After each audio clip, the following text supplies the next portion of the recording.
un module interactif plutôt calme qui est très utile pour enseigner une vérité biblique. Il s'agit du sac mystère. Pour préparer ton sac mystère, choisis quelques objets en lien avec ton enseignement et cache-les dans un sac. Puis, sors-les un à la fois pendant que tu enseignes. Si tu enseignes à des enfants de 6 à 9 ans environ, choisis des objets concrets. Pour la démonstration, les objets concrets que j'ai choisis sont des sous, une branche d'arbre et une croix.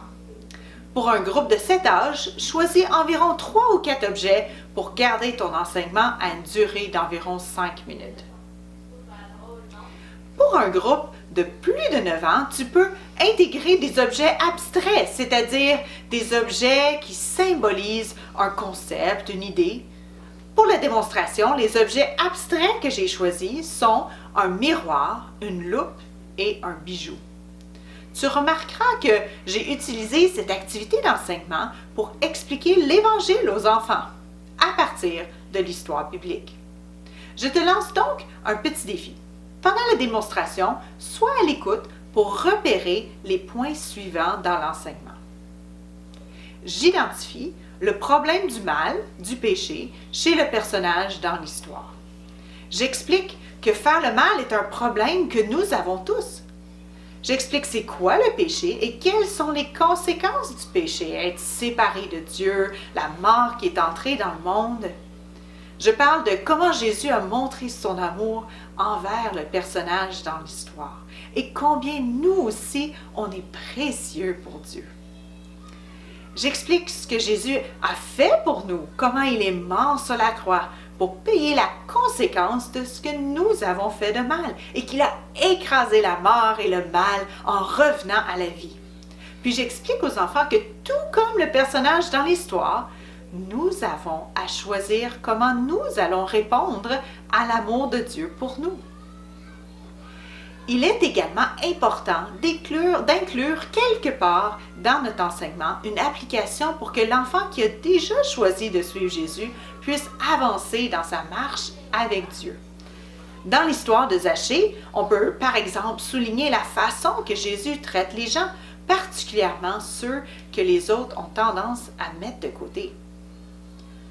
Pour couvrir ces deux facettes, j'ai choisi d'expliquer davantage l'Évangile dans cette activité et de discuter de l'application qui pourrait être faite dans les questions de discussion que je vais poser plus tard dans l'activité du bâton de la parole.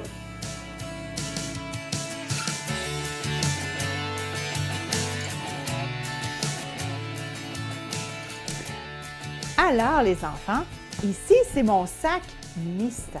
Et dans mon sac mystère, j'ai des objets qui nous rappellent l'histoire qu'on vient de voir de Zachée. Alors, quand je sors un objet, si tu penses savoir pourquoi j'ai choisi cet objet-là pour parler de l'histoire de Zachée, tu peux lever la main et attendre que je te choisisse pour répondre. D'accord? Alors, premier objet. Qu'est-ce que c'est? Ah! Qu'est-ce que c'est ça? Tiens, Rebecca. Parce que Zachée volait les sous. Parce que Zachée volait des sous, oui, dans notre histoire, exactement. Et comment on appelle ça déjà? N'oubliez pas de lever la main. Comment on appelle ça déjà? Quand on pense juste à nous, même si ça fait mal aux autres et que ça désobéit à Dieu. Oui, Chloé? Un péché. Exactement. Exactement. Alors, ici, mon prochain objet est un peu plus difficile de deviner pourquoi je l'ai mis dans l'histoire. Là. Avant de lever la main, je veux que tout le monde ait eu la chance de le voir. Hein? Avant de lever la main, je veux que tout le monde ait eu la chance de le voir. OK. Exactement. Alors, qu'est-ce que c'est? Oui, Marie-Maud. Premièrement, qu'est-ce que c'est? C'est un miroir. Mais il n'y avait pas de miroir dans l'histoire de Zachée. Parce que ça veut dire comment il se vantait, il se trouvait beau. Oh, OK. Parce qu'il s'aimait beaucoup, il aimait devenir riche. Ça serait une très bonne raison. Moi, j'ai pensé à autre chose. Qui est-ce qu'on voit dans le miroir? Quand je regarde dans le miroir, qui est-ce que je vois? Oui? Jésus. Non, je ne vois pas Jésus dans le miroir. Oui? Moi. Tu te vois toi, on se voit soi-même dans le miroir. Et c'est pour nous rappeler que, tu sais quoi, c'est pas seulement Zachée qui avait un problème de faire le mal aux autres. Tu sais, tous les êtres humains de la planète, même moi, ben nous aussi, on aime ça, penser juste à nous, même si ça fait mal aux autres et même si ça désobéit à Dieu. On vole peut-être pas les sous des gens, mais tu sais, juste dire à quelqu'un quelque chose de méchant, vite, vite comme ça, parce que nous, ça nous tente de lui dire ce qu'on pense, ben c'est mal. Alors nous aussi, on a le problème du mal. Et qu'est-ce qui est si mal avec le mal? Bien, premièrement, ça fait mal. Ça fait mal aux autres, ça fait mal à nous. Deuxièmement, bien, ça fait qu'on est pris loin de Dieu. On ne peut pas être proche de Dieu que lui est complètement parfait. Et troisièmement, bien, Dieu avait averti les premiers êtres humains, Adam et Ève, que le jour qu'ils feraient le mal, eh bien, quelque chose allait rentrer dans le monde. C'est la mort qui allait rentrer dans le monde. Et c'est pour ça qu'après qu'Adam et Ève aient fait le mal, que tous les êtres humains de la planète, un jour, ben, on va mourir. Et à cause du péché, rester loin, loin, loin de Dieu pour toujours et toujours.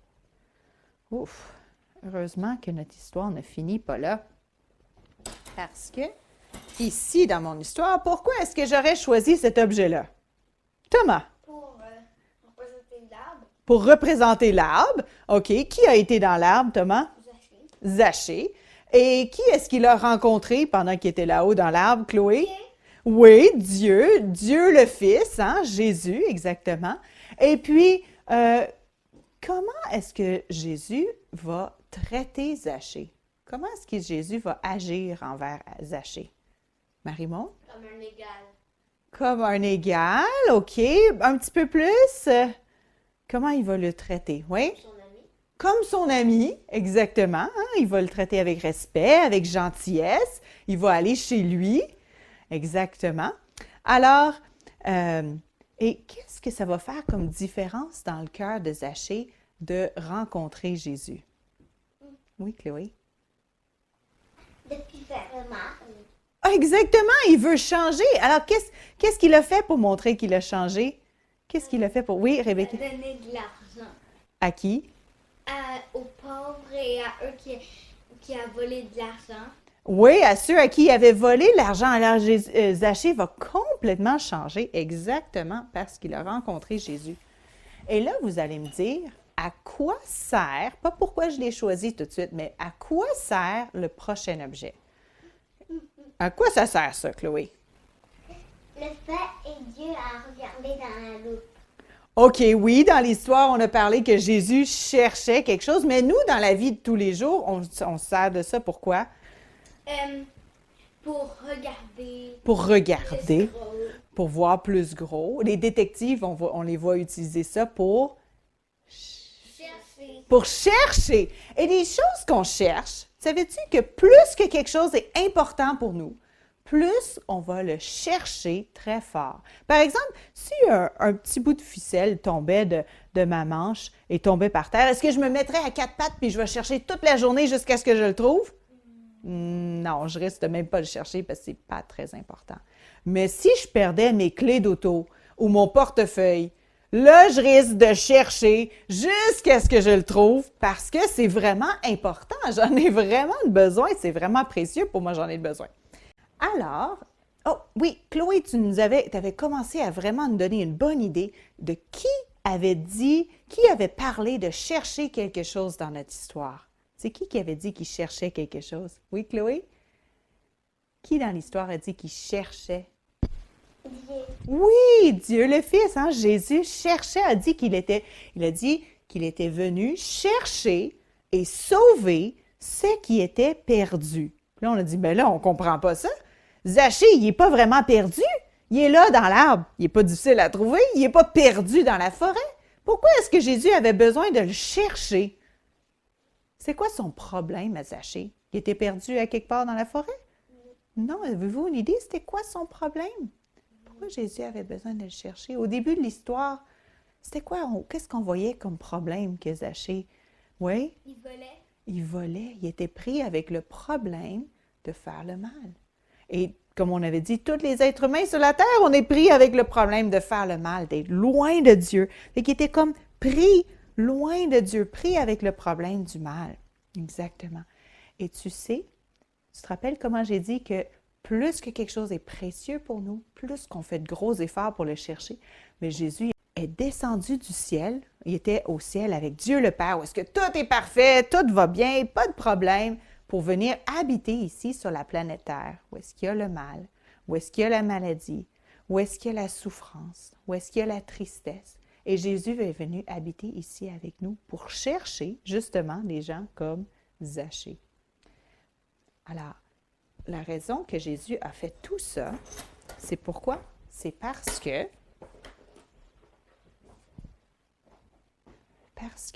on est vraiment... C'est quoi ça?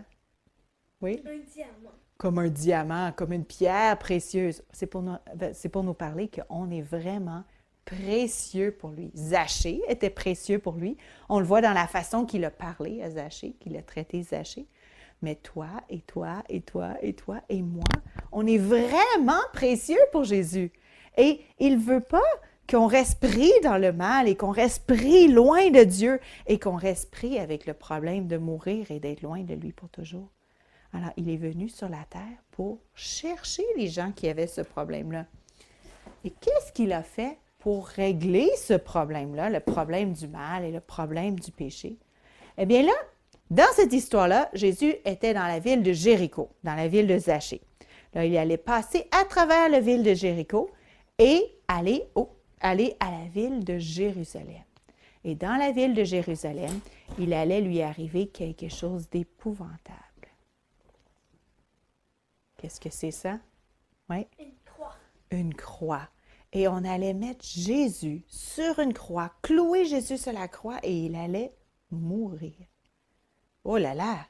Mais ce n'était pas une surprise pour lui, parce que c'est ce que Dieu avait prévu depuis très longtemps, que ce serait la solution pour régler le problème de mal que Zachée avait, que nous on a, et le problème de la mort. Te rappelles-tu qu'est-ce que Dieu avait dit qui allait rentrer dans le monde quand les premiers êtres humains allaient faire le mal? Qu'est-ce que Dieu avait dit qui allait arriver dans le monde à cause du mal? Oui, Thomas? La mort. La mort, exactement. Et qu'est-ce que Jésus a fait sur la croix? Il est Mort. mort. Mais attends, Jésus, il n'avait rien fait de mal, lui. Comment ça se fait qu'il est mort? T'as-tu une idée? Pour nous. Wow! Jésus, qui n'a rien fait de mal, qui est Dieu le Fils, complètement parfait, est mort sur la croix pour les choses que moi, j'ai fait de mal. Et il n'est pas resté mort par contre. On a mis son corps mort dans un tombeau. Il était complètement mort. Mais 3 jours plus tard, Jésus est revenu à la vie. Il était plus fort que la mort. Il a écrasé la mort. Il était plus fort que le mal. Et ça fait que pour toutes les personnes qui, comme Zachée, disent « Oh Jésus, je veux changer. Je veux te demander pardon pour le mal que je fais. Je crois que tu es mort sur la croix à ma place. » Eh bien, Jésus peut faire pour ces personnes-là qu'il efface le mal qu'on a fait, qui fait qu'on puisse redevenir amis proches avec lui maintenant, qu'on puisse avoir la paix avec Dieu maintenant, et que même que lorsqu'on meurt un jour, mais que Dieu va nous ramener à la vie pour vivre avec lui pour toujours et toujours et toujours.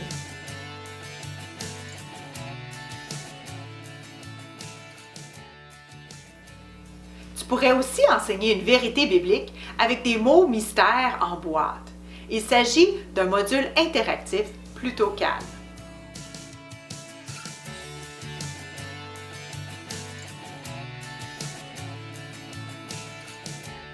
Alors ici, j'ai un mot mystère. C'est un mot qui nous rappelle ce qu'on a appris avec l'histoire de Zachée. OK? Je vais vous donner quelques petites lettres pour nous aider. Ici, je vais faire ça. Vous allez voir tranquillement apparaître des lettres. C'est un mot que Jésus a dit dans l'histoire d'aujourd'hui. OK? Qu'est-ce que ça pourrait bien être? peut-être ici. Qu'est-ce qui va apparaître tranquillement? OK. Qu'est-ce qu'on va avoir? C'est un mot qui nous rappelle qu'est-ce qu'on fait quand on a perdu quelque chose. C'est un mot que Jésus a dit. C'est le mot qui veut dire l'action de ce qu'on fait quand on veut trouver quelque chose qu'on a perdu. Qu'est-ce que ça pourrait bien être? Alors, j'ai ici C-H-E-R. T'as-tu une idée? Chercher, exactement. Alors, j'ai chercher. Et là, dans notre histoire, on se demandait, mais pourquoi est-ce que Jésus avait dit qu'il avait besoin de chercher ce qui était perdu? Et là, on se demandait comment ça se faisait que Zachée était perdu. Est-ce que ça voulait dire qu'il était perdu dans la forêt? Hein? Mais là, tu pourrais continuer en expliquant comment que Zachée était perdu dans le sens qu'il était pris loin de Dieu, pris avec le mal, et expliquer qu'est-ce que Jésus est venu faire pour nous. Et on complète le mot « chercher ».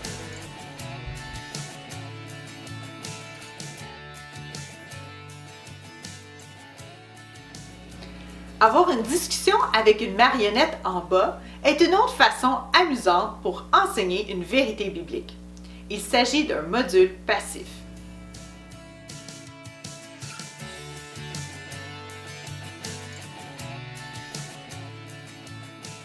Moi, je ne comprends pas. Je ne comprends rien du tout.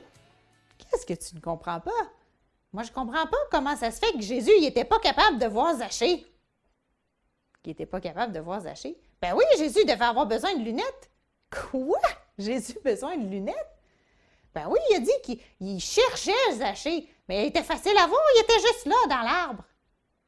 Ah, tu parles de quand Jésus a dit qu'il est venu chercher et sauver ce qui était perdu. Je pense pas qu'il voulait dire que Zachée était comme vraiment caché puis perdu derrière l'arbre ou quelque chose comme ça. Ah non? Qu'est-ce qu'il voulait dire? Mais tu te rappelles comment Zachée agissait au début de l'histoire? Ah, ouais, hein? Il volait l'argent aux gens, puis c'est pas bien ça. Ben non. Puis là, on peut parler de c'est quoi le mal et qu'est-ce que Jésus est venu faire pour nous.